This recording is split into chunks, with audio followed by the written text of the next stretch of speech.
Good morning, my loves. Happy Thursday. It is a truly glorious day here at the lake this morning. Finn is looking out the window, doing his cat thing. I am starting to really get into the working from home vibe. I had forgotten how nice it was to work from home. It has its perks. It definitely has its perks. Today, we are discussing micromanaging. People who insist on micromanaging everyone's life and why. Good topic. Now, this applies at work, at home, in all situations. I think we all know someone that is a micromanager. And you may say they're just picky, they're particular. There's a difference between being particular, wanting things done the right way, and micromanaging. And what comes to mind, there's two situations. One is a family relationship, and the other one is a professional thing that I witnessed a long time ago. And the family thing is when parents will micromanage their kids. Of course, you want your child to excel. You want them to do their homework and, do everything that they're supposed to do to excel in school. That's fine. But if your child has no interest in football, do not force your child to play football. If your child has no interest in, the theater, don't put them into acting or the drama club. They have no interest. Don't make your child do something they have no interest in. And exposing them is one thing. Making a deal with them to try it for one semester, one term, that's fair. Choir, home ec, whatever. Try it for one semester, for 9 weeks. If you don't like it, we're good. But you tried. It's kind of like trying a new food. Take 1 or 2 bites. If you don't like it, that's fine. But you have to chew it up and swallow it, and we're good. Give it a try. Give it a healthy try. That's fair. That's fair, and that's very important. But do not shove it down their throat. Don't live vicariously through your children. That's horrible.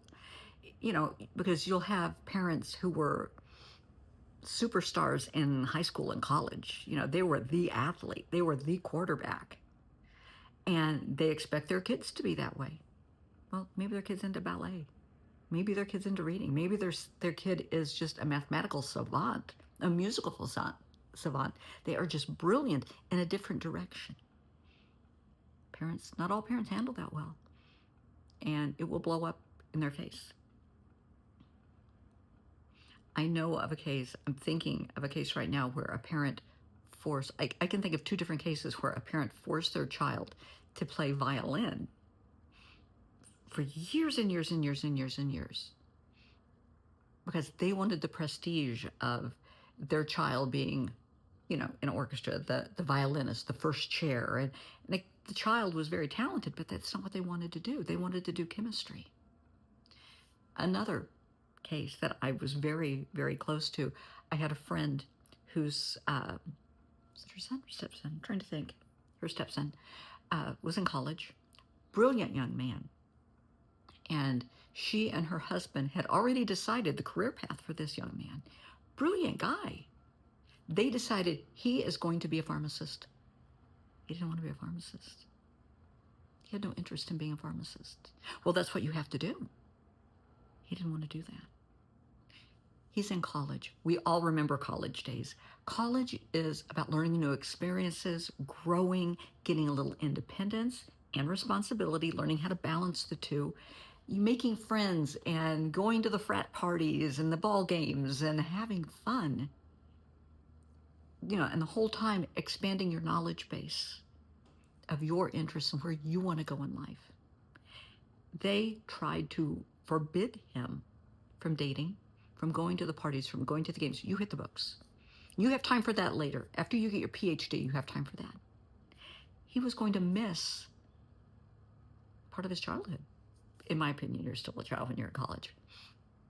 They were like this with him from junior high through high school. This is what you're going to do. You don't need to date. You focus on this. You don't need to do this and this. You focus on this. They were trying to fulfill themselves through him. And they pushed and they pushed and they pushed and they pushed. And it was very sad. I know of several cases like this. And he met someone very special. And nope, We don't want you seeing her. I think it's a junior. Was he a junior? I want to say a junior in college. And nope, nope, we're not having any part of this. Well, he wanted to date her. And she, yeah, I mean, they were crazy about each other. Nope, not going to happen. And they made his life a living hell and told him essentially that he is failing them, that he owes it to them to do what they want him to become. He took his own life. He couldn't handle the pressure because he realized he would never live up to their expectations. That's sad. I would hate to ever see that happen in another family, but it happens every day. That kids are made to feel like you will never measure up, and they give up. They're told all of the family problems are your fault because the parents don't want to accept responsibility. And instead of beating the child down, instead of doing the right, and let me rephrase that, I said that wrong. Instead of not beating the child down, encouraging the child, lifting the child up, saying, we're going to get through this, it has nothing to do with you, they beat the child down. They put all the blame on somebody else. I know several cases where the child took their life. They were just done. They couldn't do it anymore. Could not handle it. In a professional setting, I've seen this happen several times. Someone got a promotion, a wonderful promotion. They knew the job. They had kind of dabbled in it a little bit, helping out, but they were given a promotion. They took to it like a duck to water. They, honest to God, soared. They just out of the park. So many people were proud of that person and bragged on them. You are doing great. We are so proud of you. I knew you could do this. I knew you had this in you. They were maturing emotionally and mentally, and they were just evolving to this beautiful soul. It was great. However, their immediate supervisor could not handle that. They were threatened by that. And they would intentionally sabotage this person.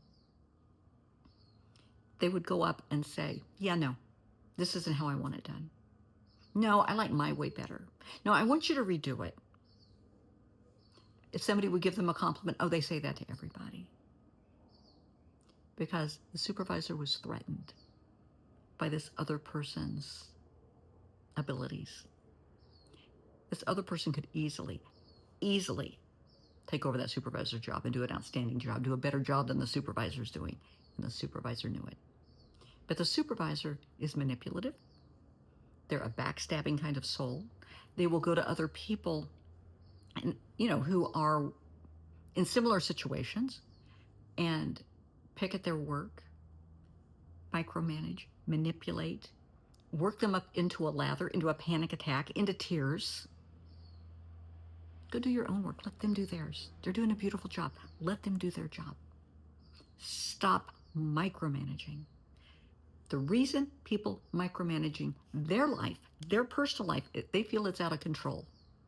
They can't control their life, so by God, they're controlling everybody around them. You worry about you. You control your own life. And if you can't control your life, if there's things going on in your life totally out of your control, and I know this is going to upset a lot of people when I say this, but it's just a Brenda thing. You do the life your way. What I would advise, give it to God.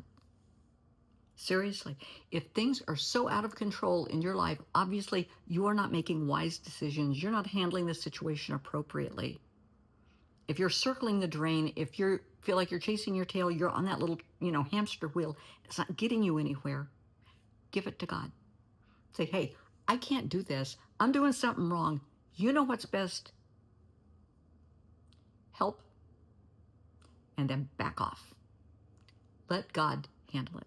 I'm serious. Let God, let the universe deal with it. You leave it alone. Don't micromanage.